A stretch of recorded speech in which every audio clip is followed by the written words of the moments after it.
और यही भूमाफिया है। एक बार मैं पीसीसी के ऑफिस जा रही थी मेरे पिता के साथ, बड़ी बड़ी गाड़ियां थी, सारे भूमाफिया इन्हीं दलों के जब टिकट आएंगे तो सबसे पहले उम्मीदवार बायोडाटा देकर आते हैं कि ये लीजिए हमें टिकट दीजिए। ठीक है, हम एक वेलफेयर स्टेट हैं, मैं मानती हूँ कि गरीब के गाड़ी कमाई से पैसा बनाकर अगर उसने मकान बनाया तो हमें उसे नहीं तोड़ना चाहिए, लेकिन एज स्टेट हमारी क्या दायित्व है? हमने ऐसे निर्माण होने कैसे दिए? किस तरीके से ये एक्सटेंशंस हुए? हमारी कोई पॉलिसी क्यों नहीं एग्जिस्ट कर रही थी? हमारी कोई प्रिकॉशनरी मेजर्स क्यों नहीं थे? हमारी एनफोर्समेंट विंग्स क्या कर रही थी?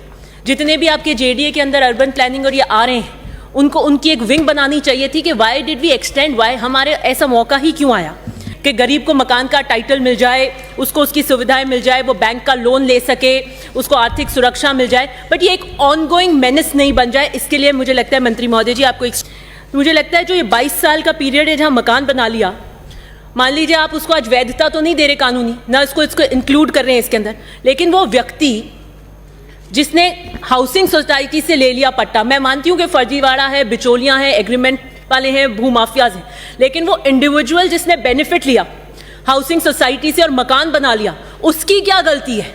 उसको हम टाइटल नहीं दे पा रहे। सिर्फ उस बिचौलियों को ट्रैप करने के लिए हम हजारों लोग जिन्हों जो बेनिफिट हुए उनसे, उन इंडिविजुअल्स को हम इससे बाहर रख रहे हैं। उन इंडिविजुअल्स को टाइटल दीजिए। ये आपका एक ऑर्डर है जो मैंने यहाँ पर पढ़ा, जिसमें आप कहते हैं कि 31/12/2001 तक जारी पट्टों के सूची रिकॉर्ड जयपुर विकास प्राधिकरण द्वारा जमा कर लिया गया।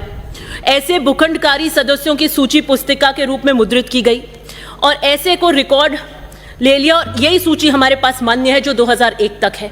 अब ये किसने ली, कैसे ली, इसमें सब आए नहीं आए, अगर कोई छूट गया तो वो भी अगेन इंडिविजुअल की गलती तो नहीं है।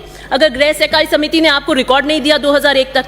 एक चीज आप इसमें और कह रहे हैं लास्ट में कि ऐसे में जिनका रिकॉर्ड नहीं है लेकिन उनका कब्जा है, चार दीवारी है, तो आप सर्वे करवाएंगे और उनको देंगे। तो मुझे लगता है इसके अंदर आप हाउसिंग सोसाइटीज को इंक्लूड कर लें और एक स्ट्रिक्ट प्रतिबंध लेकर आएं कि आप आगे इसको रोक पाएं।